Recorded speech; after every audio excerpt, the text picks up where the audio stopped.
Kita mengamati apa kalau mau meneliti?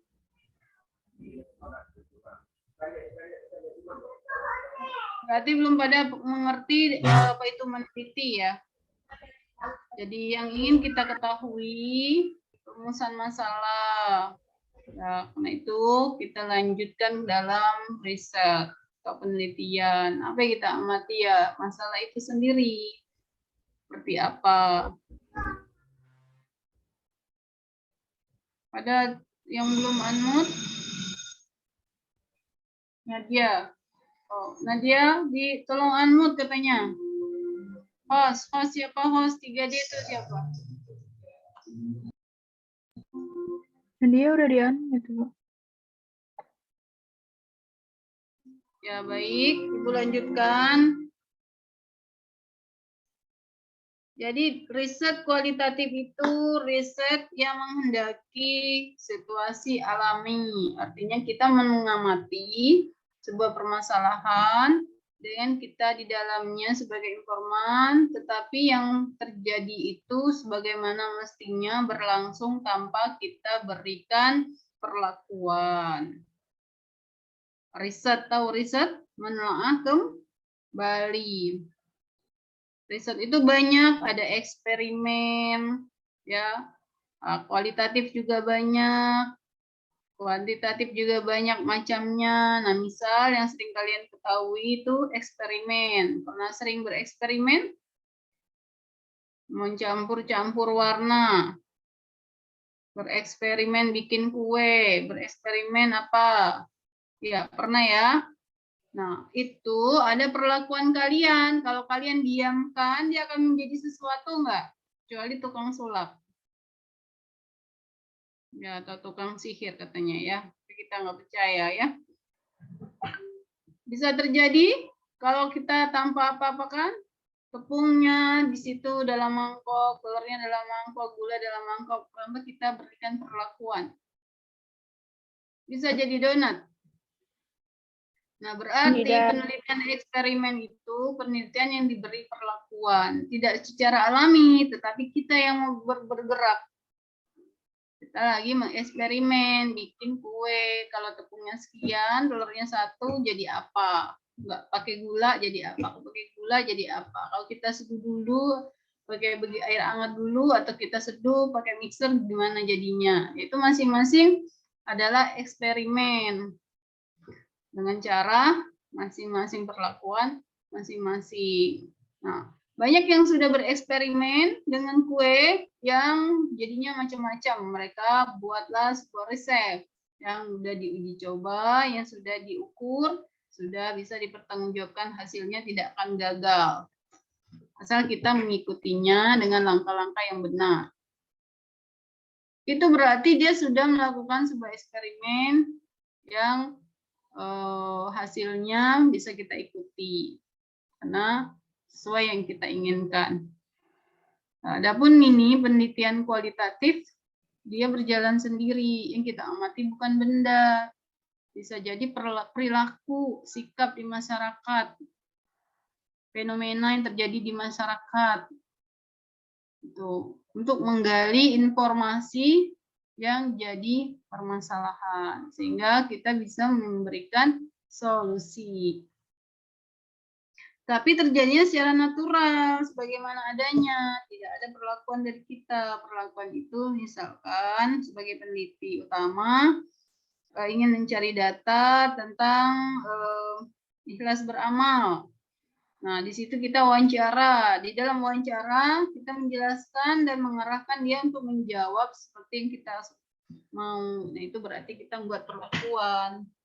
Akhirnya jawaban dia karena pengaruh dari kita. Berarti kita menelitinya bukan kualitatif. Karena kita membuat perlakuan. Tidak sebagaimana mestinya sealami mungkin. Misal, Ibu akan menanya tentang ikhlas. Lalu kalian sebagai responden Ibu dalam penelitian kalian akan menjawab.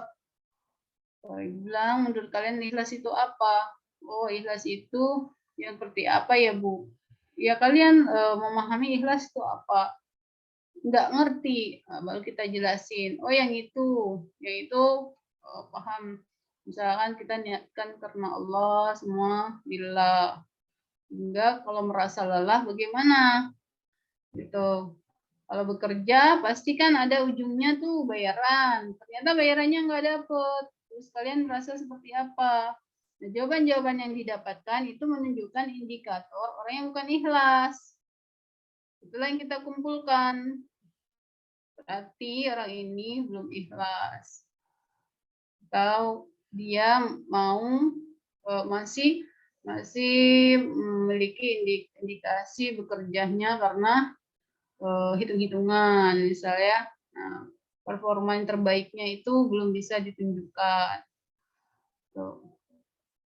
Jadi ada indikator-indikator orang yang kenapa nggak ngecas ya? Lalu ya bentar ya. Pembahasan juga kenceng.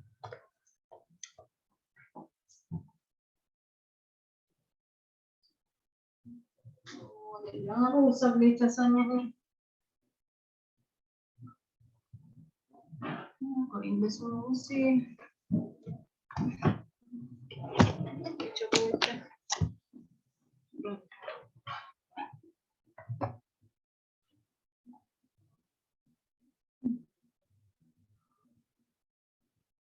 Oke, lanjut. Di situ paham, bisa dipahami apa yang maksud dengan perlakuan alami?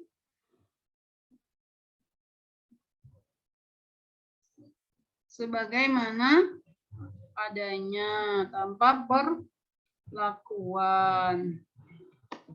Bisa diulangi apa? Situasi-situasi yang terjadi sebagaimana adanya. Ya, tanpa melakukan perlakuan. Iya, tanpa direkayasa.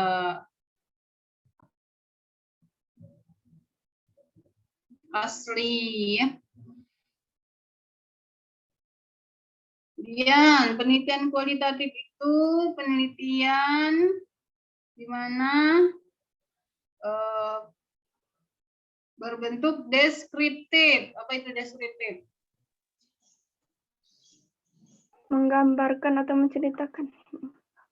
Ya, yang lengkap dong. Gambarkan atau menceritakan Suatu kejadian. Bentuk uraian data, Bu. Ada angka, Ibu. Kan kepada coba bentuk diketik. Coba ketik. Coba diketik. Karena kalau rebutan suaranya nggak keluar. Diketik coba. Ibu tunggu.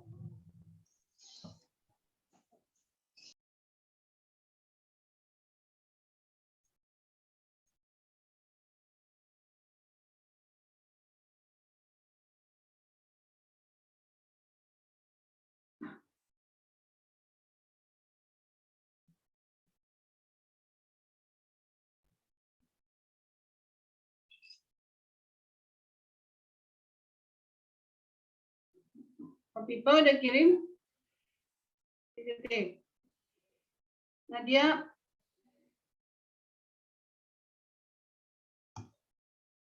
Ayo jangan banyak dulu, dikit-dikit dulu coba. Kirim.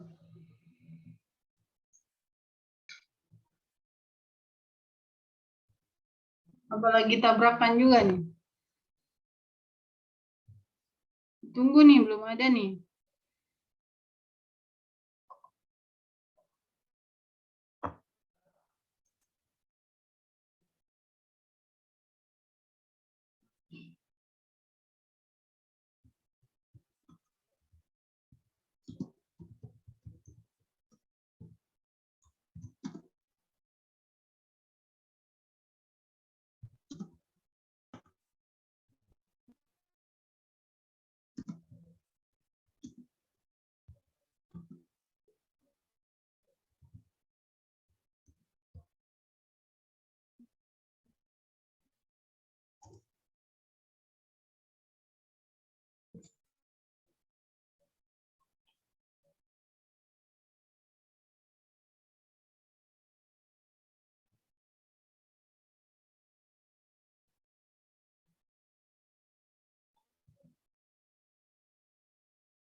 Ayo jelasin deskripsi kok belok-belok mana-mana. Deskriptif adalah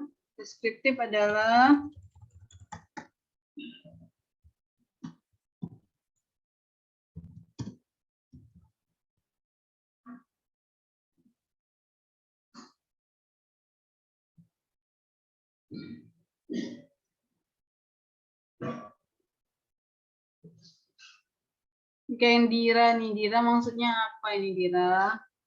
Pemecahan masalah yang diselidiki dengan menggambarkan keadaan subjek atau objek dalam penelitian berdasarkan fakta-fakta yang nampak. Penelitian deskriptif maksudnya ya. Kita tanya deskripsinya aja. Deskripsi adalah menggambarkan keadaan subjek atau objek, boleh, atau menggambarkannya seperti apa.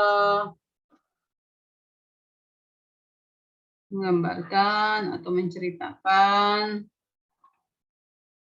memaparkan dengan kata-kata, dengan gambar, dengan fakta, sehingga seolah yang membaca jalan tersebut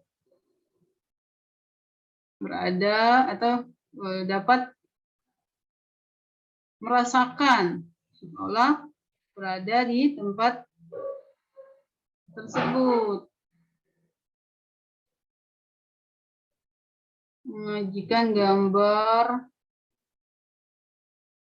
suatu penelitian yang tujuan untuk, kita belum bicara tujuan, langsung saja deskriptif itu menyajikan gambaran lengkap disertai sejumlah fakta atau fenomena. Ini gimana nih maksudnya? Deskriptifnya saja. Ini Ibu mulai dari yang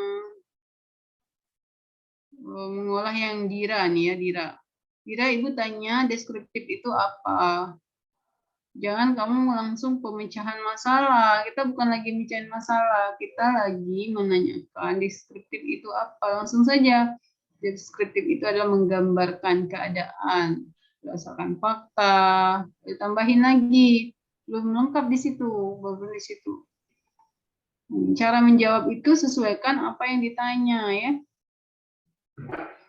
Ibu nggak tanya penelitian deskriptif, yang Ibu tanya deskriptif itu apa, Lucy ya.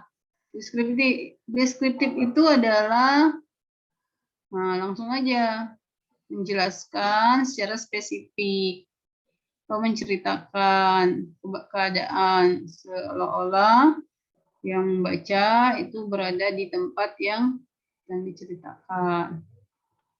Ya, pahami dulu ya. Copy paste. Deskriptif adalah pemaparan atau laporan dengan kata-kata yang jelas dan terperinci. Oke.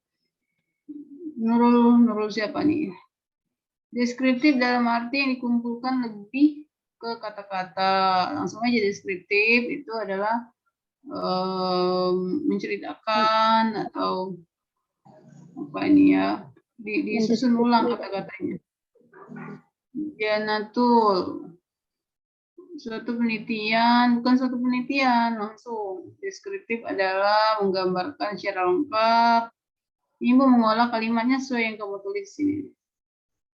Dengan apa itu hubungannya fenomena, nggak bisa deh menggabunginya ya.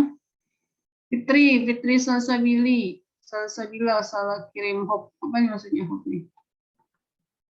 Salah kirim.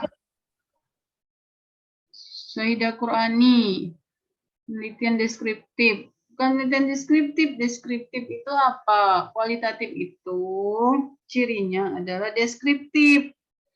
Deskriptif itu apa? Menyajikan gambaran yang lengkap. Oke, bisa tuh kalimatnya. Tapi langsung ke menyajikan gambaran yang lengkapnya ya. Jangan ada apa tuh kalimat pengantarnya tuh nggak pas. Ada setting sosialnya ini apa nih? Nggak ngerti Bu. Kita yang sederhana aja dulu. Kenaan dengan masalah dan ini nanti panjang, tapi kita jadi nggak mengerti. Ya, Syahidah ya. Sekarang SIFA, salah satu jenis penelitian yang tujuan untuk menyajikan gambaran lengkap mengenai setting sosial dan keadaan.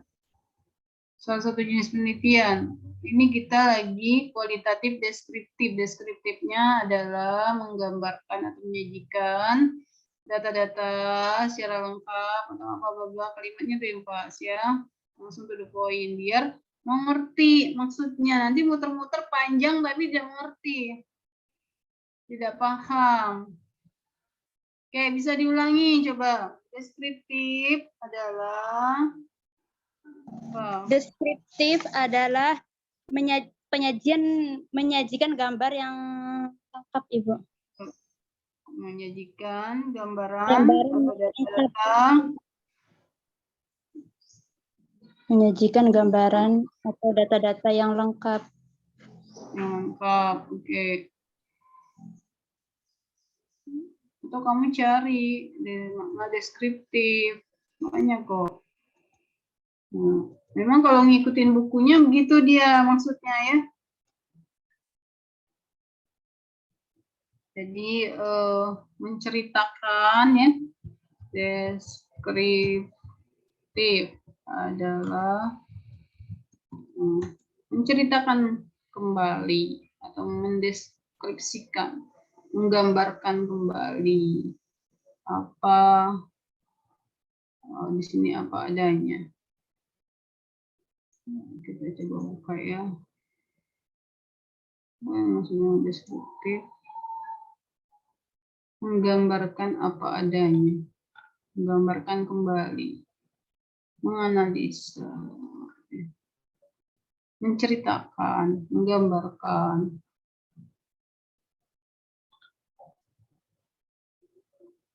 Nanti kan ada narasi, ada deskripsi ya. Gambaran, keadaan, menceritakan kembali, menceritakan atau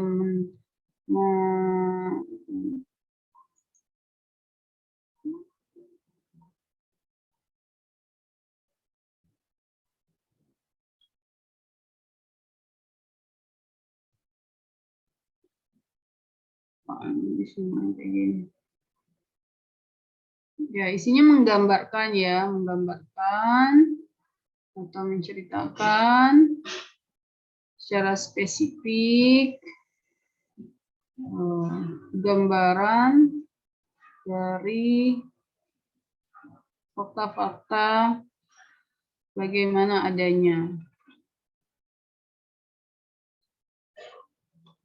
Jadi seolah-olah dengan kata-kata yang jelas dan terperinci,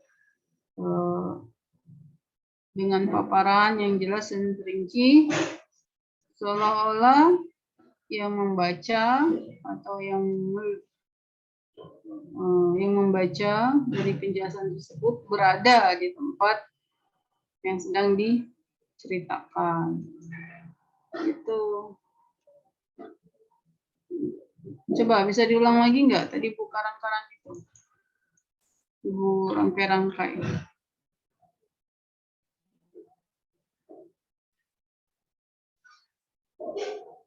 Deskriptif ya. Penelitian semua ya. Kita nggak mau cari pengertian, kita mau cari apa makna deskriptif.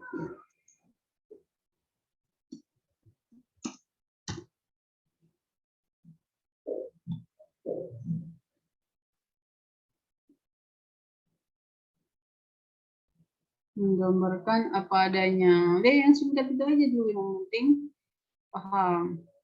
Oke, yang ciri yang ketiga apa?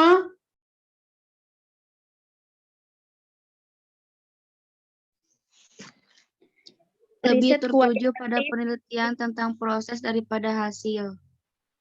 Ya, jadi dia lebih tertuju atau fokus melihat sebuah proses.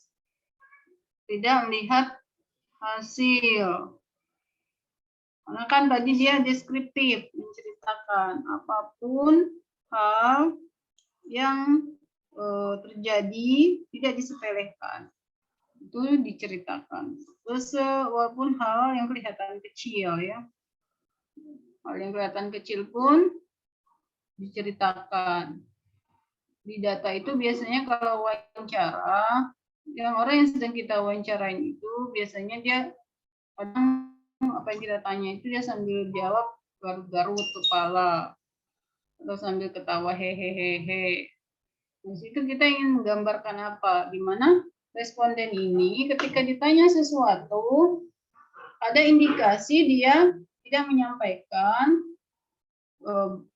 fakta atau jawaban yang sebenarnya, ada yang dia tutupi. Nah, di situ dianalisa. Ketika dia menjawab itu, kok dia disertai hehehe, ketawa, gitu. Itu kita gali lagi, kita kejar lagi pertanyaan baru. Pertanyaan baru di mana kita minta ketegasan yang mungkin jadi betul-betul peneliti itu menguasai ya dalam mencari data itu, menguasai pemahaman ya, pemahaman kita ingin sebenarnya cari data apa yang wawancara itu. Jadi tidak hanya mendengarkan suara, tapi bisa jadi kita foto ya, kita video, kita ambil dokumen-dokumen. Nah, yang sifatnya nanti bisa kita olah, ya, atau kita save dulu jadi referensi, kenangan atau memori di sini lagi ya. Kemudian baru kita susun jadi hasil analisa data, ya. Atau kita pindah juga laporan-laporan yang resmi. Jadi yang tidak resmi ataupun yang resmi pun lengkap sudah kita ambil datanya. Makin kuat data, makin kuat isi hasil penelitian. Jadi di kualitatif yang butuh adalah data yang bervariatif. Yang berbeda nanti dengan kuantitatif. Ya, kuantitatif itu lebih ke berdasarkan hasil angka. Dan responden tidak memiliki wewenang jawaban lain. Dia nggak bisa memilih di luar dari jawaban yang sudah ditentukan oleh peneliti. Karena biasanya para pengumpul datanya itu pilihan ganda ABCD ya. Jadi jawaban-jawaban yang terlihat sepele atau kecil itu tidak bisa kita kumpulkan kecuali penelitian kita mixed method. Mixed method itu berarti kuali dan dikuatkan dengan kuanti. Tergantung data yang dicari seperti apa, kok bisa dua-duanya. Di sini kebayang nggak apa yang dimaksud dengan deskriptif dalam riset kualitatif? Kebayang belum? Kalau belum kebayang, Ibu ulangi. Berarti peneliti betul-betul mengumpulkan hal-hal yang dianggap sepele dengan catatan-catatan atau rekaman-rekaman data, ya, yang kemungkinan nanti bisa berguna atau pendukung dari analisa. Kita menganalisa sesuatu. Jadi penelitian kualitatif itu bersifat deskriptif, yaitu apa? Kepandaian dari orang penelitinya untuk menceritakan kembali, mendeskripsikan kembali, memberikan gambaran. Semakin dikit data gambaran, berarti peneliti mungkin bisa jadi bohong, nggak pernah ke lapangan. Karena tidak bisa memberikan gambaran. Hati-hati, kalian akan kena nanti ketika diwawancara itu biasanya dikejar jawabannya. Begini, dikejar, ternyata bisa ketahuan nanti bohong. Gak pernah ke lapangan, tapi ngarang. Malah jiplak skripsi orang, karena nggak ngerti cara ngumpulin data. Tidak mengerti cara membuat asumsi atau kesimpulan. Bagaimana data itu didapatkan. Apakah yang kita tanyakan itu sudah pas atau tidak? Jangan kita menanyakan apa, rumusan masalahnya apa. Jadi jangan terlalu melenceng cari datanya. Ya, karena deskripsi kita harus tepat betul. Deskripsinya harus tepat. Ngapain ngumpulin hal yang sepele, yang kecil-kecil, tapi deskripsi data yang kita cari nggak pas apa yang menjadi rumusan masalah di judul. Jadi percuma juga. Udah ngomong bla bla bla bla panjang lebar, tapi yang diomongin sama yang jadi rumusan masalah lain karena tidak matang di bab 2. Bab 2 itu apa kemarin? Bab kajian teori. Nah, teorinya harus matang di situ. Menurut si A, pembelajaran adalah, menurut si B, menurut belajar adalah, menurut si C, menurut belajar adalah, menurut sampai jenuh kalau bisa. Termasuk kita mencari tahu jurnal-jurnal yang kompeten. Kumpulin. Biasanya jurnal-jurnal terbaik itu dia menulisnya penuh banyak standar. Jadi yang dia terbitkan bukan sesuatu yang asal-asalan. Banyak yang ilmunya yang mereview. Tuh ya. Makin canggih cari jurnal, makin canggih penulisan yang baik, berkualitas baik. Penelitian kualitatif, ciri yang berikutnya apa? Ciri berikutnya apa? Riset kualitatif cenderung menghendaki analisis data secara induktif dalam penyusunan teori. Ya, tapi tadi yang nomor C-nya belum selesai, diulang lagi coba. Baik, Ibu. Riset kualitatif lebih tertuju pada penelitian tentang proses daripada hasil, sehingga penelitiannya berkenan dengan rangkaian kegiatan. Riset kualitatif lebih memusatkan perhatiannya pada penyelidikan rangkaian kegiatan. Ya, terima kasih. Bagus ya, berarti udah concern ya. Bisa kamu jelaskan mengapa ke proses daripada hasil?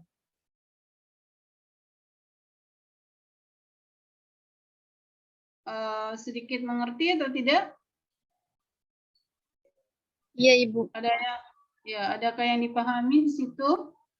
Boleh kalau berkenan untuk sedikit menambahkan. Apa maksudnya nggak boleh hasil, tapi harus proses?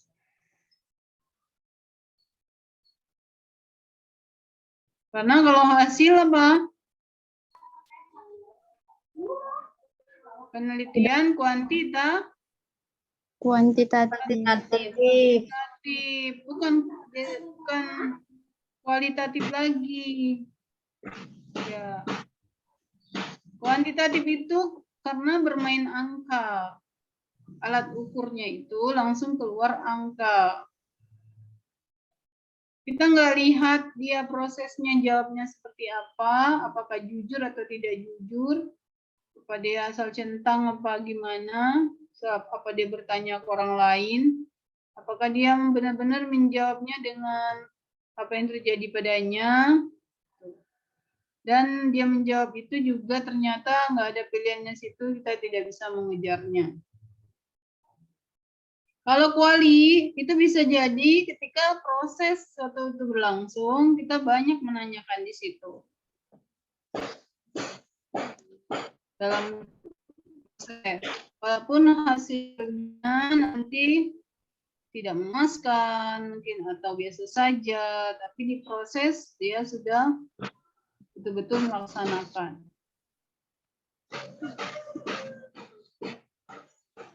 Tidak melihat hasil tapi tidak melihat hasil tapi melihat proses.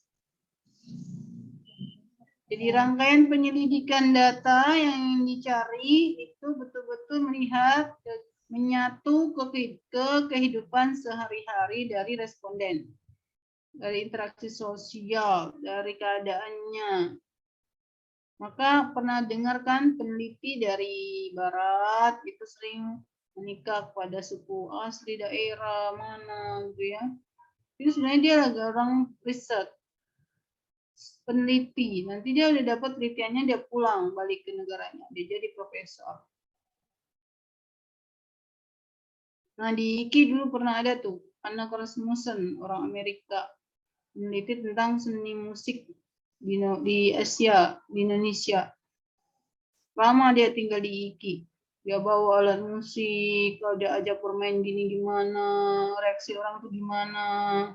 Benar-benar dia sentuh satu persatu. Sampai Bu Marianya dia pepet. Karena objek kajian juga beliau tuh Bu Maria. Bagaimana mungkin pengaruhnya petikan seni musik itu dalam kehidupan sehari-hari santri. Jadi dia harus lihat betul santrinya sehari-harinya gimana. Jadi proses ya. Tidak melihat hasil. Kalau melihat hasil mungkin santrinya cukup lihat rapot hasilnya. Hasil rapot akhir ya. Nggak ada merah, mungkin nilai bagus semua.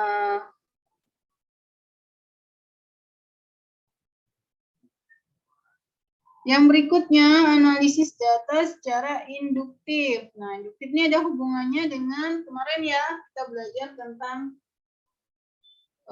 tonggak pertama Aristoteles ya. Bagaimana ilmu itu didapatkan dengan cara deduktif dan induktif.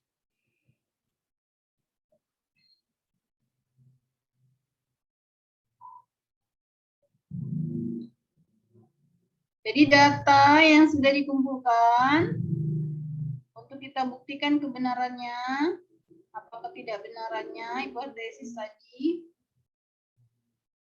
Ya, jadi betul-betul diangkat dari indikator-indikator ya, epiden, bukan hasil akhir.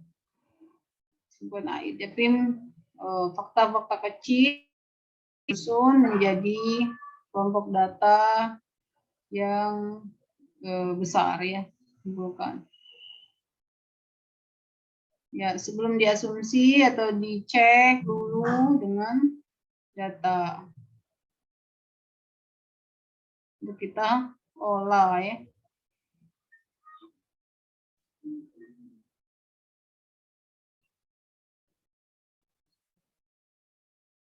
Ini gambarannya kalau di sini seperti cerobong asap di kapal. Nah, jangan hanya melihat hasil akhir sudah menyimpulkan bahwa cerobong situ lagi masak, bukan. Tapi ditelusuri betul bahwa kenapa asap itu bisa keluar. Pasti ada sebab pembakaran di bawah, apa yang sedang dibakar. Oh lagi masak, mungkin lagi apa, bahan bakarnya apa laut, supaya bisa berproses. Jadi atas ke bawah dulu. Untuk mendekati akhiri pekerjaan itu.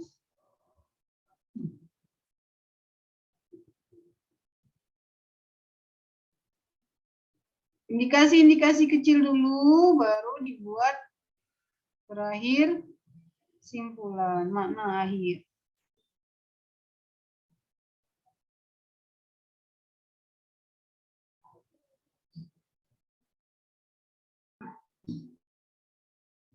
Induksi, nanti ada deduksi. Deduksi, induksi, sudah kemarin ya.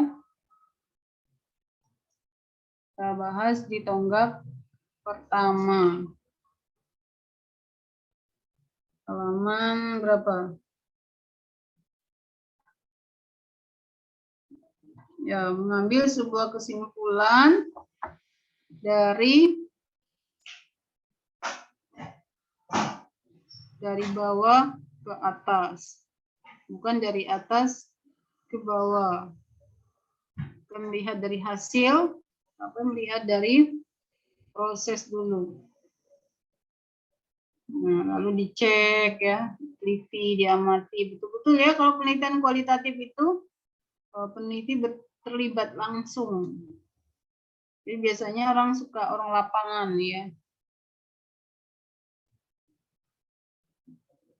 Ya betul-betul mengamati jadinya sebuah proses.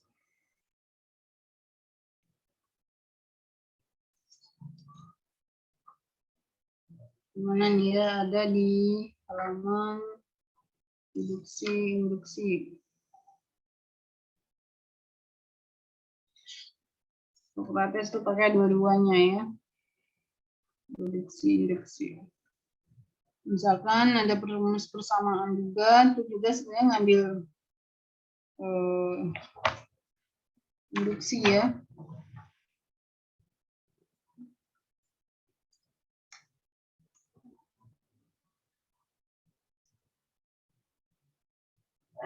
Tipenya induksi kan banyak ya yang lalu ya. Jadi bagaimana tentang prinsip-prinsip umum ke prinsip-prinsip khusus. Kalau macam-macamnya ya.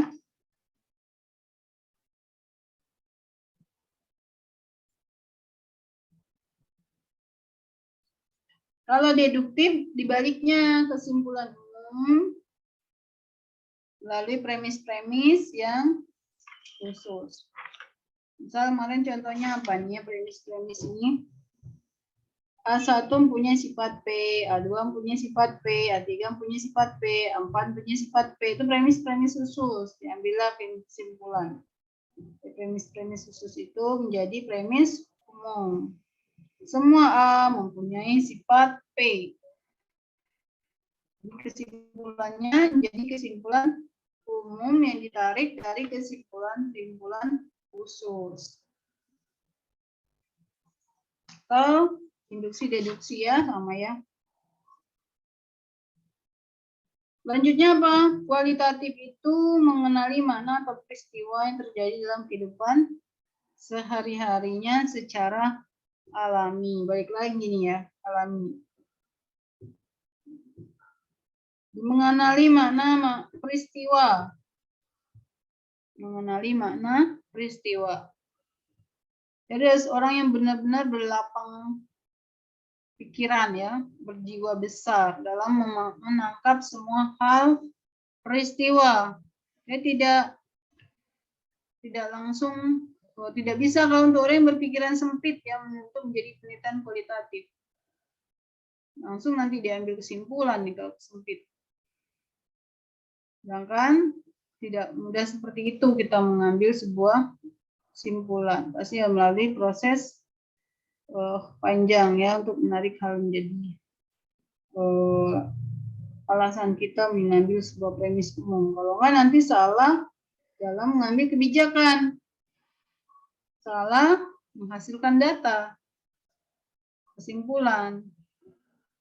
Padahal karena kelengahan kita belum selesai mendapatkan data yang lengkap. Karena ingin buru-buru, pengen cepat selesai skripsinya karena sudah mau wisuda. Nah, itu juga fatal tuh ya. Peneliti tidak untuk seperti itu. Macam-macam riset itu banyak, ada riset naturalistik. Coba sebutkan pemakalan. Apa saja? Ya, Ibu. Apa saja? Ciri-ciri kualitatif, Bu. Macam-macam. Ya. 1. Naturalistik. Ya. 2. Deskriptif. Ya. 3. Memperhatikan proses daripada hasil. Bukan, macam-macam penelitian kualitatif, riset kualitatif.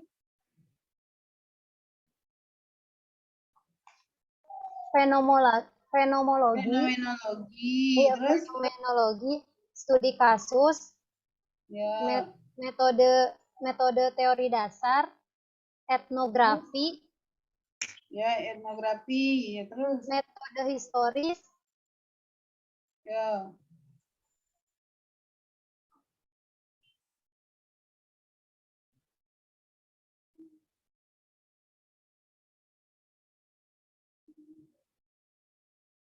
Apa itu fenomenologi?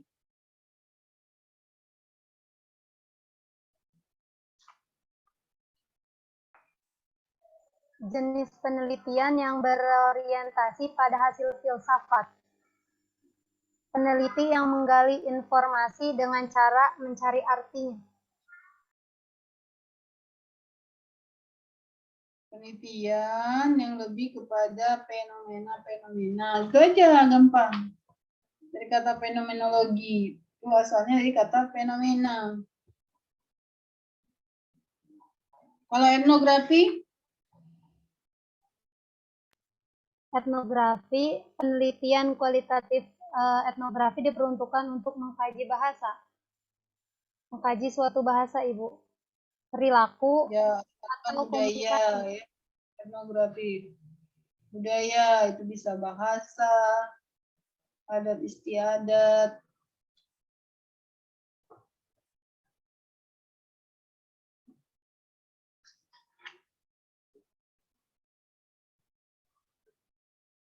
Apalagi tadi? Metode histori. Stories, Ibu. Stories. Apa historis itu? Metode penelitian yang memfokuskan pada peristiwa masa lalu. Ya, tapi fokuskan yang berhubungan dengan pendidikan ya, karena kita filsafat ilmu pendidikan, karena kita orang pendidikan. Jadi tidak semua penelitian etnografi, fenomenologi bisa kita ambil bahan kajian untuk penelitian fakultas tarbiyah. Harus yang berkaitan dengan pendidikan. Pendidikan yang menggunakan konsep kebudayaan, misalkan cara kerjanya bagaimana, itu disebut dengan etnometodologi atau etnografi.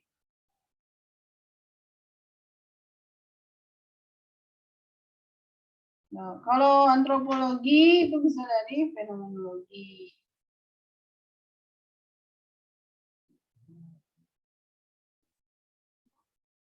Termasuk etnografi juga sebenarnya bagian dari antropologi ya, fenomenologi.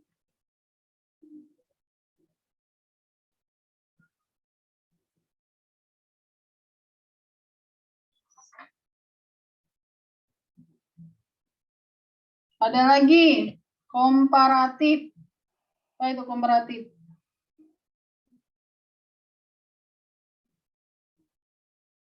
Membandingkan ya, mengcompare ya. Yang sifatnya kuali. Jadi mengcompare juga ada yang kuanti. Ada etnometodologi, ada etnografis, ada fenomenologi, ada interaksi simbolik, metode historis, dan metode komparatif. Nah, apa saja metodenya untuk riset kualitatif? Ulang, bisa diulang? Husnul, ulang Husnul. Atia. Iya, Ibu. Ya, ulang. Jenis- Coba apa? Jenis-jenis penelitian kualitatif. 1. Fenomenologi. 2. Studi kasus. 3. Metode teori dasar. 4. Etnografi. 5. Metode histori. Sudah, Ibu. Kok metode kasus ya? Oh, kasus. Kasusnya harus mana dulu ya? Ya, fenomenologi, fenomena atau fakta ya kasusnya. Bisa ya. Nah, ulangi ya. Metode fenomenologi, komparatif, historis, interaksi simbolik, etnografi, dan etnometodologi. Ada orang-orangnya nanti ya, dikenalkan oleh siapa dulu yang milihnya seperti apa, untuk penelitiannya kayak apa. Dan jadi kita juga tahu tuh cara wawasan untuk meneliti kualitatif dalam edukasi.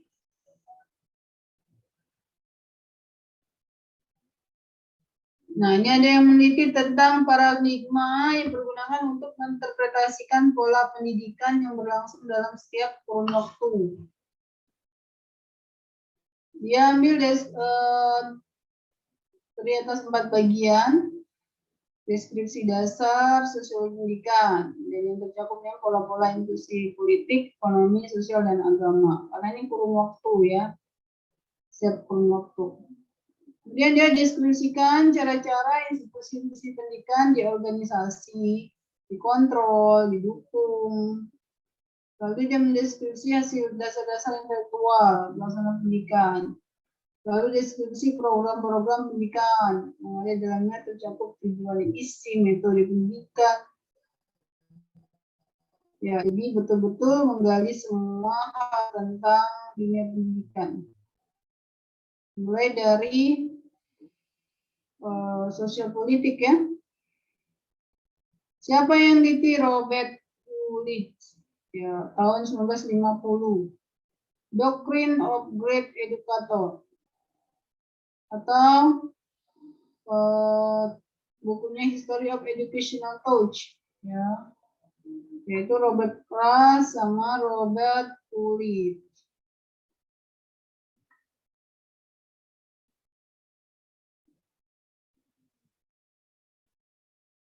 Ini kalau mau meneliti nih, telusuri nih jurnalnya kayak apa nih dia, respondennya siapa, apa yang jadi bahasannya, sehingga dia mendapatkan kesimpulan seperti ini.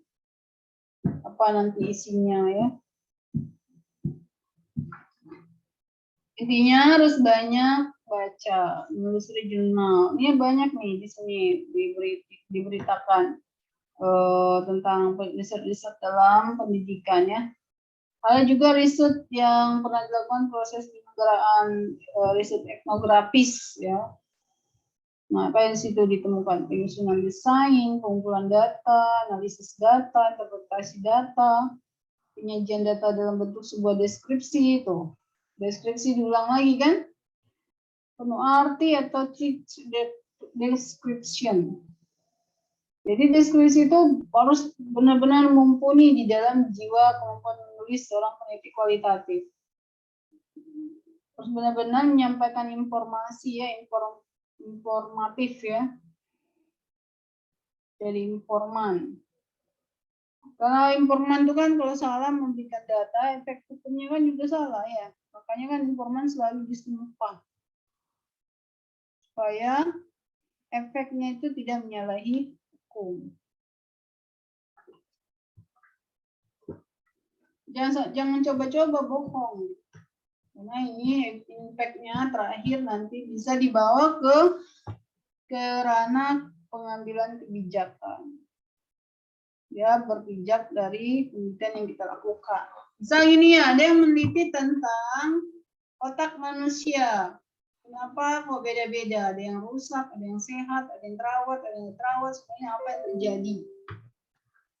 Nah, dari hasil penelitiannya, karena dia benar menganalisanya, benar fakta-fakta yang mendukungnya, maka bisa dipergunakan nggak hasil penelitiannya, dimanfaatkan khalayak ramai. Ya, supaya jangan banyak lagi korban yang otaknya sampai rusak. Ya, katanya nggak boleh nonton handphone itu sambil tidur, itu bisa merusak unsur organ memori kita. Sayang ya, karena otak itu sentral atau pusat, jadi hati-hati.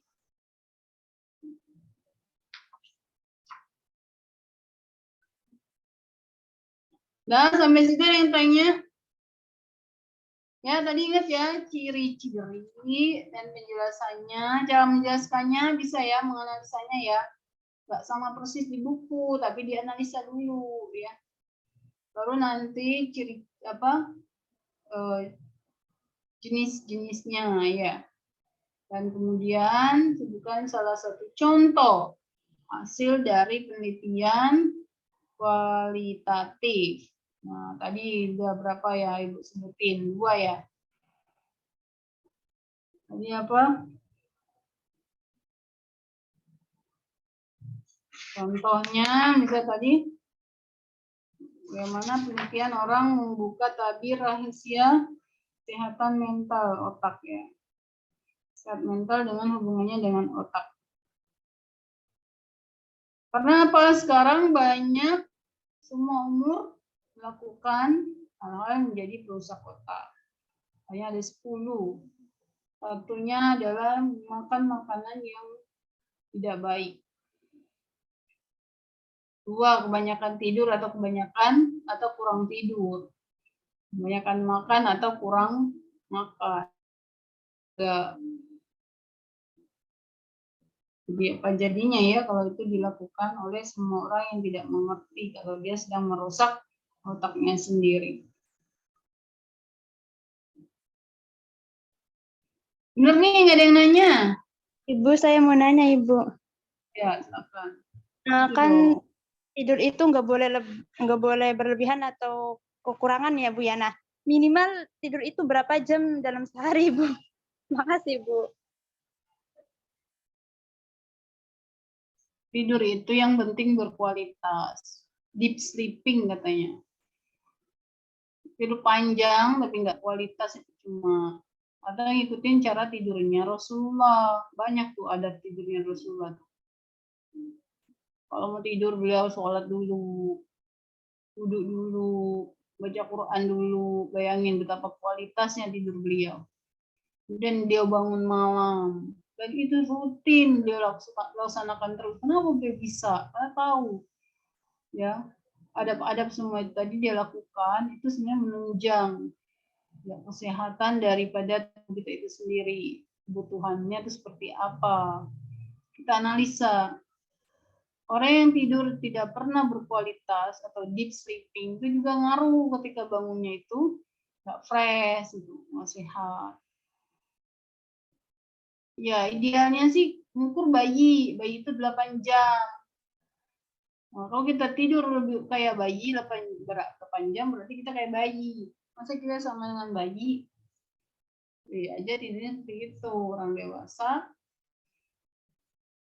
kalau udah ngantuk berat itu sebenarnya tidur sebentar juga kalau deep sleeping terlalu cas ya. Oh, Nabi kan tidur nggak nyalain lampu, matiin. Supaya kita tidurnya itu kualitas. Ternyata ada yang meneliti ketika cahaya lampu itu dinyalakan, ada bagian tubuh kita ini yang dia itu langsung bekerja.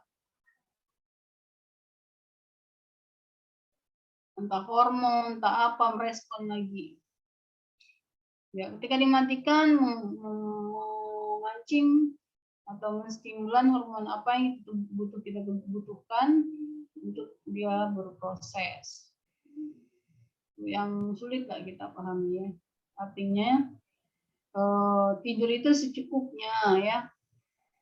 Kalau kita udah ngerasa ngantuk, mungkin tadi malam tidur kita yang memang kurang, terganggu dengan hal-hal yang apa gitu, prinsipal. Ya banyak aja namanya gangguan tidur ya. Rasulullah kuat aja tuh ya setiap malam dia bangun malam.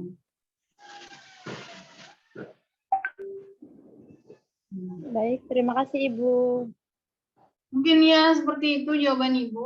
Coba dianalisa kembali sendiri, cari-cari lagi bahannya. Itu bukan berarti jawaban yang langsung memuaskan. Di situ jawabannya membutuhkan kalian harus baca lagi gitu.